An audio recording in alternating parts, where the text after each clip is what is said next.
What are closing costs for buying a home and who pays for them? Today on Mortgage Tip Monday.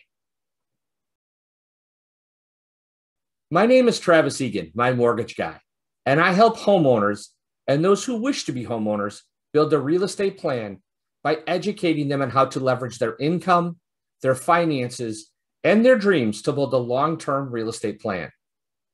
In this video, I'll share with you what closing costs are and who pays them. Let's get started.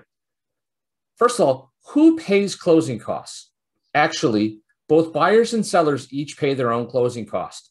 A home buyer is likely to pay between 2 to 5% of their loan amount in closing costs, depending on the program they choose, while the seller typically pays between 5 to 6% of the sales price to their real estate agent.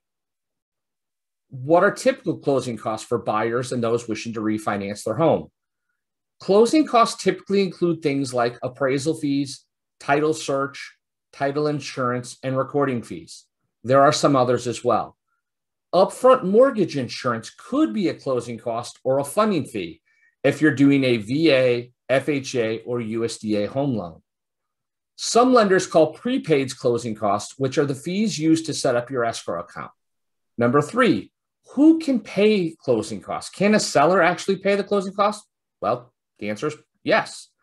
But there are some inherent risks with this strategy in today's markets. Sellers can never pay your down payment, but they can pay some or all of your closing costs, depending on the loan program you qualify for. Just because the sellers can pay your closing costs doesn't mean they will.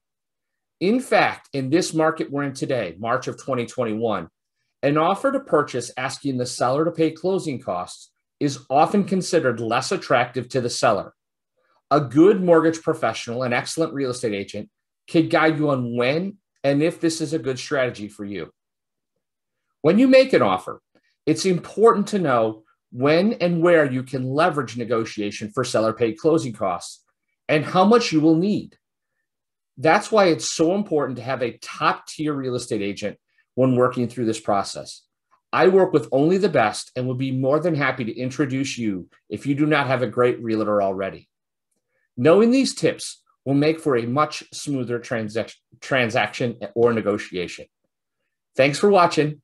You can find out more about me, Travis Egan, my mortgage guy, by either taking a picture of the QR code over my shoulder or my contact information is listed below.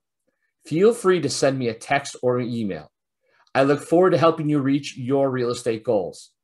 May I ask, if you found this video helpful, would you do me a favor and like, comment, and share so others can too? Thanks again.